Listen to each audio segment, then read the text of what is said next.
इस वीडियो में हम आपको एक दिल को छू लेने वाली कहानी सुनाएंगे। ये कहानी एक नेक माँ और उसके मासूम बच्चे की है जो एक दर्दनाक हादसे का शिकार हो जाता है। क्या आप जानना चाहते हैं कि उस माँ ने कैसे अपने ईमान को कायम रखा और अल्लाह से मदद मांगी? तो चलिए जानते हैं। यह वाकया मुंबई की एक लड़की का है। मुंबई में एक लड़की थी जो बेहद नेक, हिजाब में रहने वाली और रोजे और नमाज की पाबंद थी। यह अल्लाह की बंदी नमाज से इस कदर प्यार करती थी कि जब भी वो अल्लाह के सामने खड़ी होती तो इतनी मग्न हो जाती कि चारों ओर की कोई परवाह नहीं रहती। रूहानी एहसास में डूबकर वो नमाज अदा करती थी। इस नेक लड़की के अपने मोहल्ले और रिश्तेदारों से बहुत अच्छे ताल्लुकात थे। छोटी बच्चियों को कुरान पढ़ाती और उन्हें नमाज की तालीम देती। अगर कभी मोहल्ले में किसी के घर उसे नमाज या कुरान पढ़ाने के लिए बुलाया जाता तो वो वहां जाने में कोई हिचकिचाहट नहीं करती। नमाज और कुरान की तालीम को सच्चे दिल से फैलाने का जज्बा रखती थी। जानकारी के अनुसार नमाज को घर पर भी अदा किया जा सकता है, लेकिन मस्जिद और घर में पढ़ी जाने वाली नमाज में थोड़ा फर्क होता है। निसा आम तौर पर मस्जिद नहीं जाती, इसलिए वे घर पर नमाज पढ़ती हैं। कुछ लोग मस्जिद जाने में काबिल नहीं होते या अगर मस्जिद दूर है तो भी वे घर पर नमाज अदा कर सकते हैं। इस तरह घर पर नमाज पढ़ना एक तजवीज़ है जो अल्लाह की इबादत को जारी रखने में मदद करता है। यह अल्लाह की बंदी एक गरीब परिवार की बेटी थी, लेकिन अल्लाह ने उसे अमानत की दौलत से बरकत दी थी। एक दिन उसकी शादी हुई और वह अपने मायके से रुखसत होकर ससुराल आई। इस नेक लड़की ने शादी की रात भी नमाज को नहीं भूला। उसने अपने रब की इबादत को सबसे पहले रखा। जब उसने अपने शौहर को उठाने की कोशिश की और नमाज पढ़ने का कहा तो वह गुस्से में बोला, तुमने मुझे क्यों उठाया? मैं सो रहा था। मेरी नींद को क्यों खराब किया? तुम खुद पढ़ो, तुम्हारी नमाज तुम्हें मुबारक हो। उसकी इस बात ने अल्लाह की नेक बंदी को बहुत चौंका दिया। उसके शौहर के दिल में नमाज के लिए कोई मोहब्बत नहीं थी। वह एक अय्याश और बाशकिस्मत इंसान था जो इबादत की अहमियत को नहीं समझता था। हालांकि इस नेक लड़की ने अपने शौहर के इस इखलाक के बावजूद उसे बहुत मोहब्बत दी और उसकी इज्जत करती रही। वह अपनी नमाज में हमेशा अपने शौहर के लिए हिदायत की दुआ करती। उसने सोचा कि शायद अल्लाह उसकी राह को रोशन कर दे और उसके दिल में इबादत की मोहब्बत भर दे। इस मुश्किल समय में उसने अपनी सब्र और इबादत को नहीं खोया। वह जानती थी कि इबादत का अंजाम कभी बेकार नहीं जाता। वह अल्लाह से सच्चे दिल से दुआ करती कि उसके शौहर को भी नमाज और इबादत का सच्चा एहसास हो। इस तरह उसकी नेक नियत और दुआओं से आशा थी कि एक दिन उसका शौहर भी सही रास्ते पर आएगा और अल्लाह के सामने झुकेगा। यह अल्लाह की नेक बंदी अपने शौहर के लिए दुआ करती थी, ऐ अल्लाह, मेरे शौहर को हिदायत दे और उसे अपनी राह पर लगा। उसे नमाज और नेकियों का पाबंद बना दे। शादी को अभी कुछ ही समय हुआ था कि उसे एक गहरा सदमा लगा जब उसने जाना कि उसका शौहर जुआ खेलता है। वह न सिर्फ जुआ खेलता था बल्कि शराब भी पीता था। नई नवेली दुल्हन होते हुए भी उसने थोड़े समय में ही अपने शौहर की बुरी आदतों का पता लगा लिया। लेकिन इस पर उसका दिल तब टूट गया जब उसे मालूम हुआ कि उसका शौहर हराम पैसे को घर में लाता है।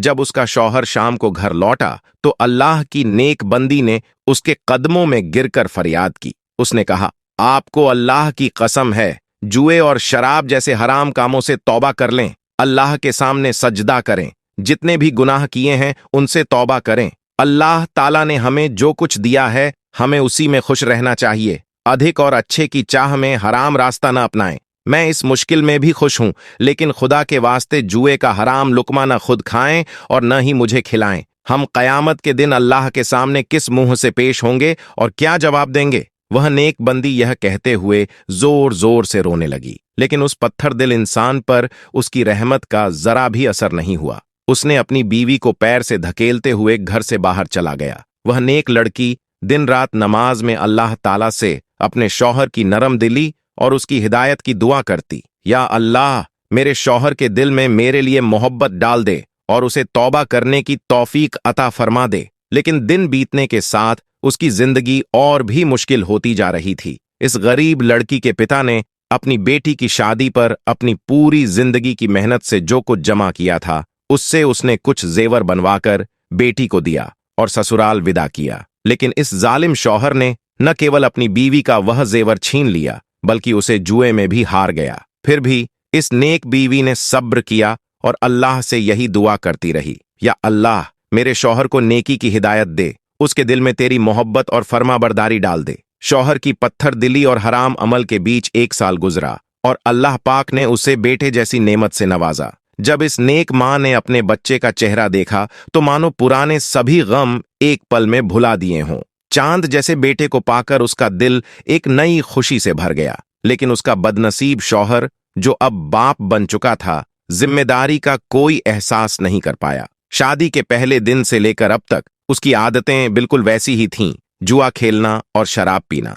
वह अपने परिवार की जिम्मेदारियों से पूरी तरह बेखबर था। इस बीच अल्लाह की नेक बंदी अपनी रोज की नमाज पढ़ती, रोते हुए अपने शौहर के लिए दुआ करती। उसकी दुआ में सच्ची खलिश थी। या अल्लाह, मेरे शौहर का दिल बदल दे, मेरे और मेरे बच्चे के लिए इसके दिल में मोहब्बत भर दे। उसकी आंखों में आंसू थे, लेकिन उसके इरादे मजबूत। वह जानती थी कि सच्ची दुआएं कभी बेअसर नहीं जाती। उसकी उम्मीदें और उसकी इबादत उसे हर दिन नए सिरे से ताकत देती थीं, और वह अल्लाह पर यकीन रखती थी कि एक दिन उसका शौहर भी सही रास्ते पर लौटेगा। उसकी नेक बीवी उसे बार बार समझाती कि अल्लाह ने नमाज को हर मुसलमान पर फर्ज किया है। अल्लाह के रसूल हजरत मोहम्मद सल्लल्लाहु अलैहि वसल्लम ने फरमाया है कि नमाज पढ़ने वाला अल्लाह का दोस्त है और नमाज ही इंसान को जन्नत में ले जाएगी। लेकिन उसके शौहर पर इन नसीहतों का कोई असर नहीं होता। जब भी वह अपनी बीवी को नमाज पढ़ते देखता तो ताने देने से नहीं चूकता।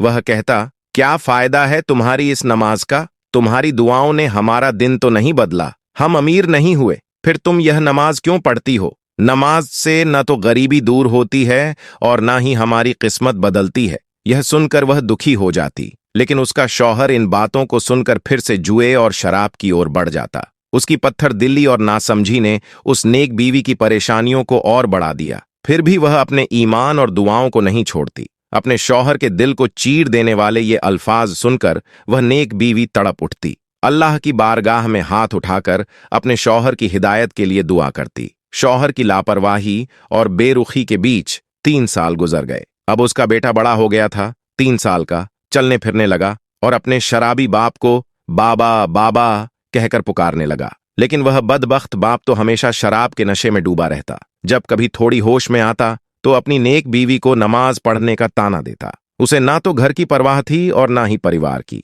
एक दिन जैसे आम तौर पर वह नेक औरत सुबह फज्र की नमाज पढ़ने के लिए उठी। उसने आंगन में जाकर तंदूर में लकड़ियां डालकर आग लगा दी। आग भड़कने लगी और वह अपनी रोजाना की रूटीन में खोई रही। अल्लाह से दुआ करती रही कि उसके शौहर का दिल बदल जाए और उसे हिदायत मिले। उसने सोचा कि पहले फज्र की नमाज अदा कर लेती है। वह वजू करने के लिए गई और वजू करके नमाज की चटाई बिछाई। नियत बांधकर अल्लाह की इबादत में मशगूल हो गई। इस नेक बंदी ने नमाज में इतना ध्यान लगाया कि वह अपने इर्द गिर्द की दुनिया से बेखबर हो गई। अचानक उसका प्यारा बेटा रोता हुआ कमरे से बाहर आ गया। उसकी मां नमाज में इतनी मग्न थी कि उसे अपने बच्चे की आवाज सुनाई नहीं दी। मासूम बच्चा रोते रोते आंगन की ओर बढ़ने लगा और उसकी नेक मां को बिल्कुल एहसास नहीं था कि उसका बेटा रोते रोते तंदूर की ओर जा रहा है। नमाज में डूबी हुई इस मां की चिंता और मोहब्बत का कोई अंदाजा नहीं था,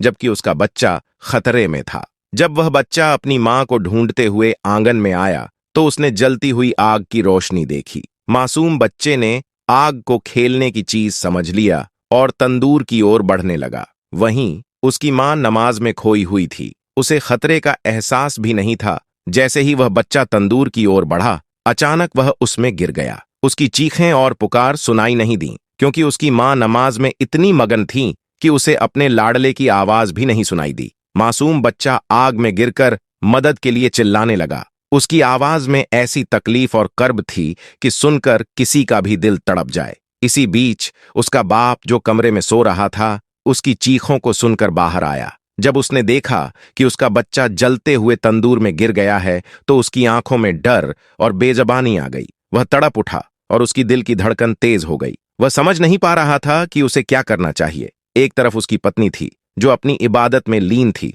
और दूसरी तरफ उसका बच्चा था जो आग में झुलसने के कगार पर था। उस पल में उसके मन में पछतावे और लापरवाही का एहसास गहराने लगा। आखिरकार अपने लाडले को जलते हुए देखकर इस बाप का दिल तड़प उठा। उसकी आंखों में आंसू थे और एक पल के लिए सब कुछ थम गया। उसने महसूस किया कि उसकी लापरवाही और बेज़बानी ने उसकी जिंदगी को कितनी गहरे संकट में डाल दिया था। बिना किसी सोच विचार के उसने अपने दोनों हाथों से तंदूर में झांका। उसकी हर नस में दर्द और डर दौड़ रहा था, लेकिन ममता की ताकत ने उसे मजबूर कर दिया। उसने हिम्मत जुटाई और अपने बच्चे को खींचने के लिए आग की लपटों की ओर बढ़ा। उसने अपने हाथों से आग को छूकर अपने बच्चे को बाहर निकालने की कोशिश की। यह एक बहुत ही मुश्किल और जोखिम भरा काम था, लेकिन प्यार की ताकत उसे आगे बढ़ने पर मजबूर कर रही थी। जब उसने अपने बच्चे को बाहों में थामा तो उसे महसूस हुआ कि उसकी जान में जान आ गई है। हालांकि बच्चे का शरीर जल चुका था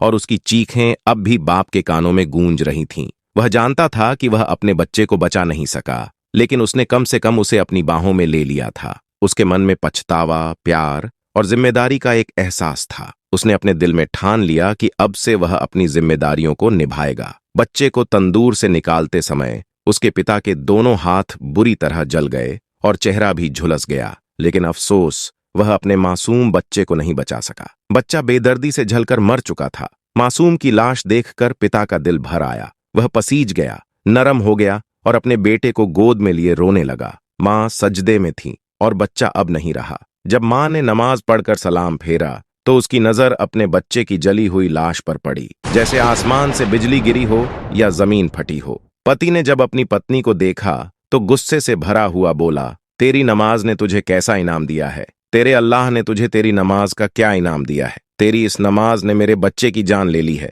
तू बताओ, तुझे इस नमाज का क्या सिला मिला, क्या इनाम मिला कि तू अब बेऔलाद हो गई है? पति के यह शब्द सुनकर पत्नी पर जैसे बिजली गिरी। वह दोनों हाथ बांधकर मुसल्ले पर खड़ी थी, पति के ताने सुन रही थी। फिर उस अल्लाह की बंदी ने अपने हाथ उठाए और दुआ करने लगी, हे मेरे अल्लाह, मैं तो तेरे नाम में ढूंढ रही थी, तूने मेरी गोद को उजाड़ दिया। मेरे अल्लाह, मेरा पति मुझसे कह रहा है कि मेरी नमाज ने हमारे बच्चे की जान ले ली। मेरे अल्लाह, तूने मुझे हमेशा जिस हाल में रखा, मैंने तुझसे कभी शिकायत नहीं की, कभी गिला नहीं किया, हमेशा तेरी रजा पर राजी रही। हे मेरे अल्लाह, मेरी इस नमाज की लाज बचा ले। आज अपने महबूब हजरत मोहम्मद सल्लल्लाहु अलैहि वसल्लम के सदके मेरी नमाज की इज्जत रख ले, मेरे इन उठे हुए हाथों की भी लाज रख ले। बस इतना कहते ही आसमान पर घने बादल छा गए, बिजली कड़कने लगी और तेज हवाएं चलने लगीं। फिर अल्लाह की रहमत आसमान से बरसी और उस रहमत ने अल्लाह के हुक्म से एक मोजा दिखा दिया।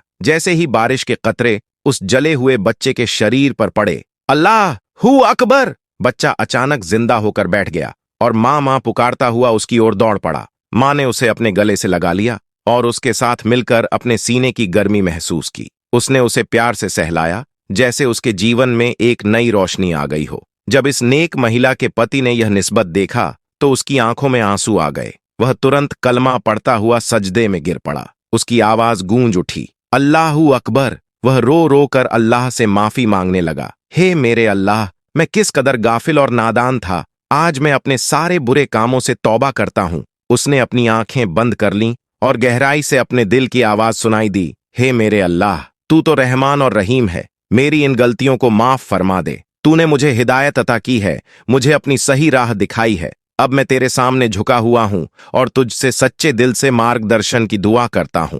इस पल ने न केवल उसके दिल को उजागर किया, बल्कि उसे एक नई राह पर चलने का भी हौसला दिया। उसने सोचा कि अब उसे अपनी जिंदगी को अल्लाह की रजा में बिताना है और इस नई शुरुआत के लिए उसने अपने आप को पूरी तरह से अल्लाह के हवाले कर दिया। ऐ मेरे अल्लाह, आज से मैं तुझसे वादा करता हूं कि मैं 5 वक्त की नमाज अदा करूंगा। इस वादे के साथ उसने अपनी नेक पत्नी से भी माफी मांगी। मैंने आज तक तुझे दुख और तकलीफ दी और तेरी नमाज का ताना दिया, लेकिन आज तेरी इसी नमाज के सदके अल्लाह ने मेरी औलाद की जिंदगी बख्श दी और मुझे भी हिदायत अता कर दी। वह अपने किए पर गहरी शर्मिंदगी महसूस कर रहा था। अब वह शैतान के वश से बाहर आकर अल्लाह का सच्चा बंदा बन चुका था। उसने दिल से अल्लाह से दुआ की, हे मेरे अल्लाह, हमें भी 5 वक्त की नमाज पढ़ने की आदत बना दे और ऐ मेरे अल्लाह, ऐसी नमाज पढ़ने की तौफीक अता फरमा जो तुझे पसंद हो। आमीन या रब्बुल आलमीन। अब उसे यह यकीन हो गया था कि अल्लाह उसकी कोशिशों को नजरअंदाज नहीं करेगा और उसे हिदायत देने का एहसान करेगा। सुभान अल्लाह।